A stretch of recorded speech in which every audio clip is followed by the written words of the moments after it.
السلام عليكم ورحمة الله وبركاته. وصاحبكين حسين halkan waa technology media. Waxaan hore ugu soo hadalnay part 1 oo lagu sameynayo WhatsApp-ka.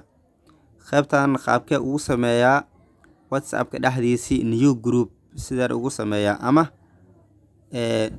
yani group oo cusub qaabkan ugu sameeyaa. Okay, let's go. Aadno WhatsApp-ka gudihiisi. WhatsApp markaasaan u gashid saatan ayuu u yaalaa. qaybtan waa chatis, qaybtan waa qaybta oo sheeg oo sawiradii iyo inboxkaagi, qaybtan waa callskii wixii oo ku save gareysana dhan ayaa ku jiraan.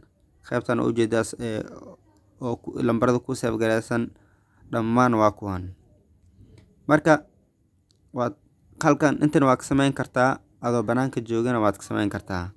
Halkan waa ujeedaa waxaad sameyn kartaa qaybtan ay qoran tahay new connect. Halkan lambar cusub ayaa loogu daraa. Lambar cusub haddaad rabtid qof lambarkiisa inaad WhatsApp ku darsatid meeshaan ayaad ku dareysaa. Sidoo kale qaybtan kore new group call ayaa la yiraahdaa. qaybtan kore ayadana waad ku sameysan kartaa. Laakiin anaga waxaan rabnaa hadeertaan banaanka inaan aadno san u fahanno. banaanka ayaan aadeynaa. dib u noqo qaybtan imaaw oo chatiska imaaw. qaybtan markaa taagan tahay ayaa qaybtaas kore oo saddexda dhibcood taabanaysaa. saddexdaas dhibcood markaa taawatid wuxuu ku soo saarayaa list dheer oo ah new group, new board, WhatsApp web, start messages, settings ayuu ku soo dirayaa. settings haddaan galno waxaan ku ogaaneynaa sheeg emailkeeni ama accountkeeni ama lambarka nagu sameysan WhatsApp-ka loogadeedii ayaa noo soo bixayso. loogadaas marka sidoo kale waxaa kaloo sameyn kartaa account haddaad rabtid inaad deletid yani sheeg WhatsApp-ka halkan ayaad ka deletaysaa. laakiin muhiimadda hadlataan taas nooma ahan. waxaan rabnaa WhatsApp inaan yani group inaan sameyno. qaybtaas kore markaad ku dhufatid si hadartan noo soo saaro new group ayaad ku fadhiisaa. new group ayaad galaysaa. new group markaa gashito ujeedaa linki liskii dheeraa oo noogu save gareysnaa lambarka telefoonka ayuu noo soo saaray.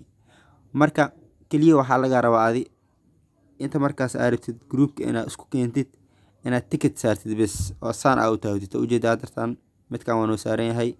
sidoo kale waxaan rabaa tusaale bis aan ka rabnaa adi inta rabtid dhow adaa taabanaysid. sidoo kale midkan ayaan taabanayaa labo oo ujeedaa hada meeshaan inay labo sii marayso. sidoo kale mid kale ayaan ku dari doonaa. waxaan ku dari doonaa mid kale saddexaad. mid afraad ayaan ku dari doonaa. oo ah midkan afartaas. laakiin haddaad rabtid adi wax badan ayaad ku dari kartaa. ujeedaa saas ayaa yeel kartaa. had intaas dhan ma rabi inaan hal meel iskugu geeyo. tusaale ahaan waxaan ka rabaa bes afartaas hadartan group inaan ka dhigo. afartaas markaad ku dhufatid oo saas select aa u dhahdid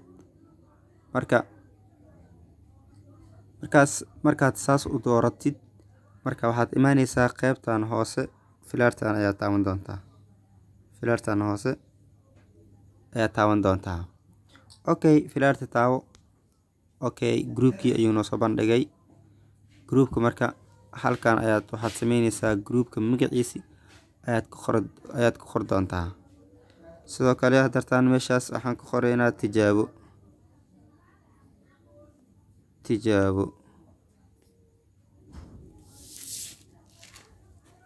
ujeedaa tijaabo. okay, marka waxaad leedahay select. qaybtan ayaad taabanaysaa. waa ka groupkii hadeertaan waa noo sameysmay. ujeedaa groupkii inoo sameysmay. haddaan gudihiis galno groupka tijaabo waa kana waa noo muuqdaa tijaabo. gudihiis markaas saas u galno khad mase markaan ku darno assalaamu calaykum waa ujeedaa isla markii marka inoo islaantii gudubtay oo gruubkii waa ujeedaa inoo noo sameysmay. Marka qaabkaas ayaad u sameysan kartaa. Sidoo kale inaad barafeel aad saartidna way ku iyadana aaday u fududahay inaad barafeel saartid waad sameyn kartaa. Marka insha Allah assalaamu calaykum waraxmatullaahi wabarakaatuhu. waxaan rajeynayaa wax bartooda inaad ka fahantay. haddaad wax ka faa'iiday videoga like noo saar, haddaan ka faa'iidin dislike. sidoo kale channelka haddaad ku cusub tahay subscribe noo saar, haddaan ku cusubnayn waxaan leeyahay share gareey like noo saar. assalaamu calaykum waraxmatullaah.